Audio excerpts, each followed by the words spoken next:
Hey everybody, it's Nick with Farming with Solar, and today we're going to see if our 6000 XPs can hold up to welding. Something that I've seen and read about was that people frying their inverters while welding, and obviously I am putting mine at a risk here, but I have a tool, a bucket attachment for our tractor where I get to move trailers very quickly and easily, and I can show you. Here you go. So it just screws onto the bucket here. The hitch goes into there. I can just come in, scoop it under the tow hitch, and just go on my way. But you can see I had to move a very heavy trailer the other day in the mud, and the weight of it was sliding around, just snapped both sides of this. So what we're gonna do is gonna see if we can just weld them back together using a titanium stick welder from Harbor Freight. Now I've used this quite a bit, but run it only on generators. I've used a 9500 watt generator, and that actually obviously is more than capable of doing that. Duty cycle, it's about 4 minutes continuous welding at 70 amps. I doubt we'll even hit the duty cycle. I don't even have, I mean, these are pretty short beads to run. We'll be running 6011. Now the most important thing here is to see if the inverter is cut out, if we hit that 3000 watt per leg max. I know it can surge, but this one, I've seen it in the surge, but it doesn't hit the 12-second mark that some people have had it done at. Our surge, typically what we've had and seen before, has only hit about 3 seconds, so which is pretty unfortunate. That ours can't really surge that well, but again, we're gonna see if we have any issues running this welder, and we're only running it on 120. We're not running it on 240, not set up for 240 just yet, so we're gonna be running it on 120, and we'll see what happens.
see, again, not a professional welder, but more so just a functional welder. Didn't have any issues so far. Had a couple issues striking, but that was kind of a grounding issue that I fixed. But yeah, pretty good so far. You can see any of the penetration on the side there.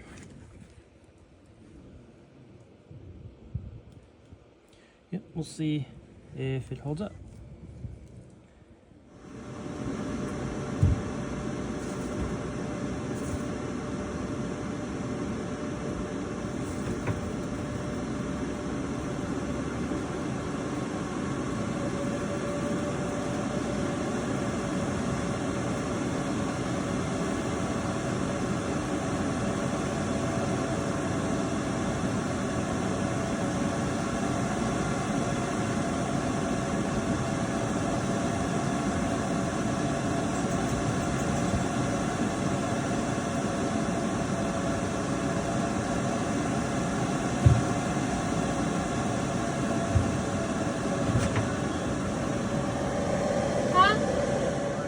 Things to assess is penetration. You can kind of see how well it did there. Can't really see too much there, and I'm not about to cut this open to see how well it penetrated, but what we'll do is we'll see if it works. So hopefully it sealed it up pretty well, and that we can continue to use this. So I'm going to put it to the test later on.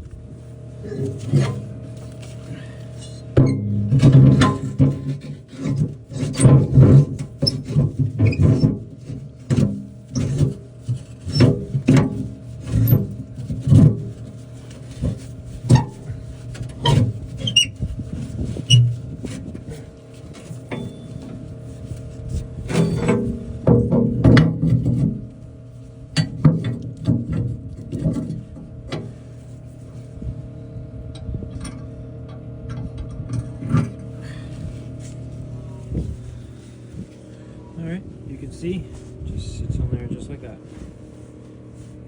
And I guess let's go test it out on a trailer.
Look at that, it held.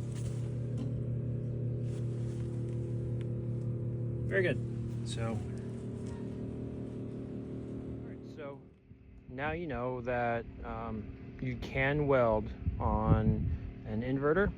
We use a 6000 XP by EG4, rated at 3 kilowatts per leg. Again, it was on 120, so only 3000 kilowatts that we're using. And I was able to kind of monitor the screen a little bit, and you could kind of notice that it was surging pretty well. So hope this helps anybody in the future, and hopefully maybe I'll end up getting 240 set up and having to weld again. So hope everybody has a happy new year. Thanks for watching.